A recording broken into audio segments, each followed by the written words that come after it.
आप सभी का स्वागत है UP academy for civil services में। मैं हूं मानस पांडे। अगर आप भी तैयारी कर रहे हैं यूपी पीसीएस की, आरओ एआरओ की या खंड शिक्षा अधिकारी की, तो आपकी जानकारी के लिए यूपी पीसीएस प्रीलिम्स हो चुका है 2024 का। यूपी पीसीएस मेंस 2024 2000 अब होना है इसी साल। 2025 का मेंस इसी साल होना है। आरओ एआरओ का प्रीलिम्स मेंस दोनों इसी साल होना है और खंड शिक्षा अधिकारी का प्रीलिम्स और मेंस इसी साल होना है। खंड शिक्षा अधिकारी में अब तक लगभग 200 पोस्ट को अधियाचित किया जा चुका है, यानी आप मान के चलिए कि किसी भी दिन नोटिफिकेशन आ सकता है, उसके बाद आप हड़बड़ा जाएंगे।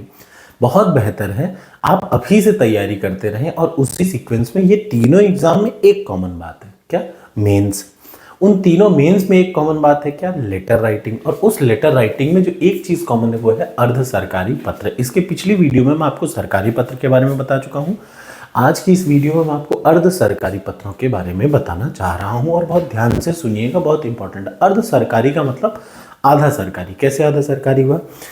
एक सरकारी व्यक्ति दूसरे सरकारी व्यक्ति को, याद रखिए अर्ध सरकारी का मतलब शासकीय पत्र का ही एक रूप है जिसमें ये सरकारी मामलों में एक अधिकारी दूसरे अधिकारी को व्यक्तिगत तौर पर, याद रखिए, जैसे एक तो होता है एकदम प्योर ऑफिशियल काम कर रहा है, ऑफिशियली भेज रहा है यहाँ से वहाँ। एक होता है व्यक्तिगत तौर पे। मान लिया आपका कोई मैटर फंसा हुआ है, आपके विभाग को कोई चीज़ की जानकारी तुरंत चाहिए, तो अब आप ऑफिशियली चलेंगे तो बहुत टाइम लेगा। बेहतर है कि आप डायरेक्ट अधिकारी को व्यक्तिगत तौर पर लिखें कि भाई साहब मेरा ये काम है, कृपया इसको जल्दी करने की कृपा करें। मानिए ये काम सरकारी है लेकिन हो कैसा रहा है? व्यक्तिगत रूप से हो रहा है। तो ऐसे मामले में जो पत्र लिखे जाते हैं उनको बोलते हैं अर्ध सरकारी पत्र। यानी समझ गए, किसी सरकारी काम को अविलंब करने के लिए जब एक अधिकारी दूसरे अधिकारी को व्यक्तिगत कोई पत्र लिखता है, एक तो ऑफिशियल होता है, मैं अपने ऑफिस में भेजूंगा, ऑफिस के थ्रू डाक जाएगी, डाक वहाँ का ऑफिस रिसीव करेगा, उसके बाद उनके, ये सब एक ड्रामेबाजी है। एक होता है डायरेक्ट भेजना अपने समकक्ष या अपने अधीनस्थ। अधीनस्थ का मतलब नीचे, समकक्ष का मतलब बराबर। तो अर्ध सरकारी क्या होता है? ये भी सरकारी पत्र का ही रूप है, लेकिन एक अधिकारी दूसरे अधिकारी को व्यक्तिगत तौर पर कुछ लिखता है और वह पत्र कहलाता है अर्ध सरकारी। आमतौर पे इसमें क्या होता है, सरकारी कामकाज के बारे में किसी विभागीय अधिकारी का ध्यान आकर्षित करना हो। अरे कोई मैटर फंसा हुआ है, ठीक, उस मैटर पे आप चाह रहे हैं कि सामने वाला अधिकारी जल्दी से थोड़ा अविलंब काम कर दे। ये देखिए, कोई सूचना या अधिक जानकारी अविलंब मंगानी हो, आपको कोई जानकारी चाहिए जो तुरंत मंगानी हो, अब ऑफिशियली भेजेंगे तो बड़ा लंबा समय लगेगा। उस समय पर याद रखिएगा, कामकाज की शीघ्रता को देखकर ही ऐसे संबंधित अधिकारी को व्यक्तिगत नाम से भेजा जाता है। ऐसे पत्र को बोलते हैं अर्ध सरकारी पत्र। इतना पहले आप लिखेंगे, बेहतर होगा इसको अंडरलाइन इन्वर्टेड कॉमा में लिखें। अब उसके बाद आती है इसकी विशेषता क्या होती है। सबसे पहली विशेषता तो मैं आपको ये बता दूं, इसको उत्तम या मध्यम पुरुष में लिखा जाता है। अभी मैं एग्जाम्पल भी दिखाऊंगा। दूसरा क्या है, अर्ध सरकारी पत्र की शैली जो होती है वो व्यक्तिगत होती है। व्यक्तिगत का मतलब प्रिय, मतलब आप डियर लगा देंगे हर चीज़ में, ठीक है। जब बहुत प्यार से आदमी दोस्ती में, यारी दोस्ती में बात करते थे, ऑफिशियल बात करेगा तो महोदय, सर, और जब दोस्ती में बात करेगा तो प्रिय, भाई, डियर, है ना, भाई नहीं, प्रिय।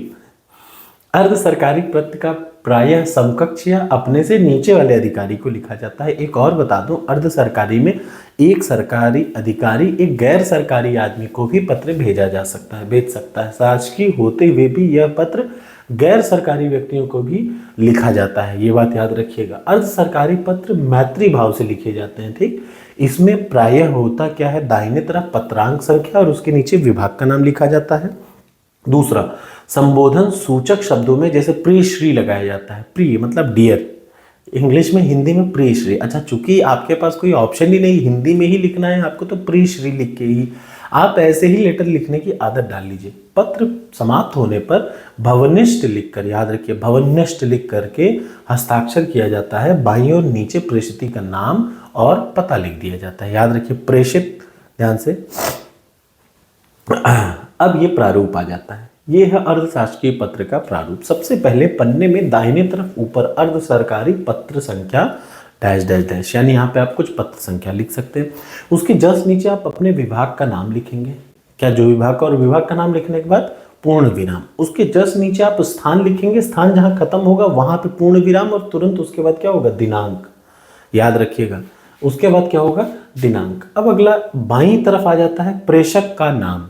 प्रेषक का नाम का मतलब, प्रेषक का नाम मतलब मैं भेज रहा हूं, तो मेरा नाम पूर्ण विराम, फिर मेरे पद का नाम पूर्ण विराम, फिर मैं लिखूंगा प्रिय श्री, इधर देखिए ये प्रियश्री, प्रियश्री का नाम ये देखिए डैश डैश डैश, फिर उसके बाद आप अपनी बात लिखेंगे पूर्ण विराम लिखने के बाद 2 नंबर पॉइंट, ठीक वैसे ही जैसे सरकारी पत्र लिखा था। और 2 नंबर मैंने बता दिया कि पत्र लेखन में नंबर 1 नहीं लिखा जाता, नंबर 2 ही लिखा जाता है। और लिखने के बाद दाहिनी तरफ नीचे भवनिष्ठ अपना हस्ताक्षर और पद का नाम, फिर नीचे प्रेषिती का नाम और पता, ये पूरा लिखने के बाद पूर्ण विराम लिखा जाता है। अब देखिए अर्ध सरकारी पत्र का प्रारूप हो गया। अर्ध सरकारी पत्र का एक एग्जाम्पल देख लीजिए, नमूना देख रही है। अर्ध सरकारी पत्र संख्या ये हो गया। कार्यालय जिलाधिकारी प्रयागराज, दिनांक इतना इतना इतना, ठीक है। अगला जिलाधिकारी प्रयागराज, ध्यान से देख लीजिए, जिलाधिकारी प्रयागराज लिख रहे हैं किसको, बद्रीनाथ शुक्ला जी को। ध्यान से सुनिएगा, ये पत्र भेजा जा रहा है जिलाधिकारी द्वारा किसको, बद्रीनाथ शुक्ला जी को। तो सबसे पहले जिलाधिकारी का पूरा वो, फिर जिलाधिकारी प्रयागराज, उसके बाद प्रिय श्री बद्रीनाथ शुक्ला जी, प्रिय श्री बद्रीनाथ शुक्ला जी, ठीक। आजकल देश में सफाई को लेकर एक अभियान चला हुआ है। हाल ही में भारत के प्रधानमंत्री ने स्वच्छता अभियान चलाकर का शुभारंभ किया। राष्ट्रीय स्तर पर गंगा सफाई को, आपको पता है बद्रीनाथ शुक्ला जी गंगा सफाई को लेकर के बड़ा फेमस थे, उसी के संबंधित ये पत्र लिखा गया है।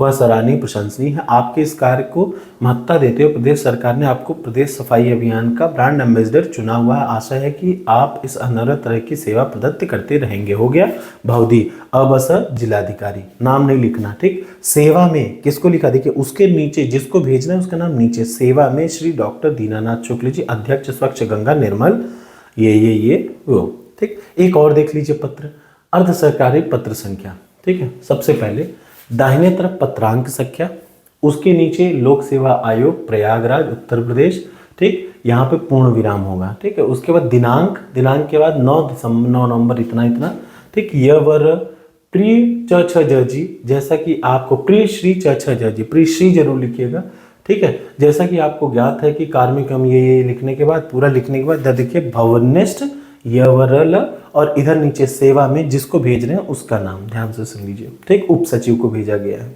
ठीक है।